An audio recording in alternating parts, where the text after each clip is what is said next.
নবীদের কিতাব আইয়ুব অধ্যায় ৭। এই দুনিয়াতে মানুষকে কঠিন পরিশ্রম করতে হয়, সে মজুরের মতো দিন কাটায়।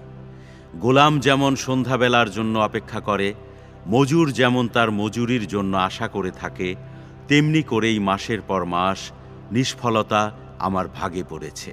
আমি রাতের পর রাত কেবল দুঃখ পেয়েছি। শোবার সময় আমি ভাবি আমি কখন উঠব, কিন্তু রাত বড় হয় আর আমি সকাল পর্যন্ত এপাশ ওপাশ করি। পোকা আর ঘায়ের মামরিতে আমার শরীর ঢাকা পড়েছে, আমার চামড়া ফেটে গেছে এবং পুঁজ পড়ছে। আমার দিনগুলো তাঁতির মাকুর চেয়েও তাড়াতাড়ি চলছে, কোনো আশা ছাড়াই সেগুলো শেষ হয়ে যাচ্ছে। হে আল্লাহ, মনে রেখো, আমার জীবন একটা নিঃশ্বাস ছাড়া আর কিছু নয়। আমি তো আর সুখের মুখ দেখব না, আমার চোখ আর আমাকে দেখবে না। তুমি আমার খোঁজ করবে, কিন্তু আমি আর থাকব না। মেঘ যেমন অদৃশ্য হয়ে চলে যায়, তেমনি যে কবরে যায় সে আর ফিরে আসে না। সে তার বাড়িতে আর ফিরে আসবে না, তার জায়গাও তাকে আর মনে রাখবে না। কাজেই আমি আর চুপ করে থাকব না। আমার মনের দারুণ ব্যথায় আমি কথা বলবো। আমার তেতো প্রাণে আমি তোমার কাছে দুঃখ প্রকাশ করব।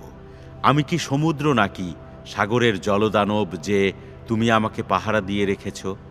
যখন ভাবি আমার বিছানা আমাকে সান্ত্বনা দেবে আর আমার ঘুম আমার দুঃখ কমাবে, তখন তুমি নানা স্বপ্ন দেখিয়ে আমাকে ভয় দেখাও, নানা দর্শন দিয়ে আমাকে ভীষণ ভয় ধরিয়ে দাও। তাতে এই কঙ্কাল শরীরে বেঁচে থাকার চেয়ে কেউ আমাকে শ্বাস বন্ধ করে মেরে ফেলুক, তাই আমি চাই। আমার প্রাণকে আমি ঘৃণা করি, আমি তো চিরকাল বেঁচে থাকতে চাই না। আমাকে ছেড়ে দাও, আমার আয়ু তো ক্ষণস্থায়ী। মানুষ কি যে তাকে তুমি এত দাম দাও আর তার প্রতি তুমি এত মনোযোগ দাও। প্রতিদিন সকালে তুমি তার খোঁজ নাও আর প্রতি মুহূর্তে তাকে তুমি পরীক্ষা করো। আমার দিক থেকে কি তোমার চোখ ফেরাবে না, কিংবা ঢোক গিলতেও কি আমাকে সময় দেবে না?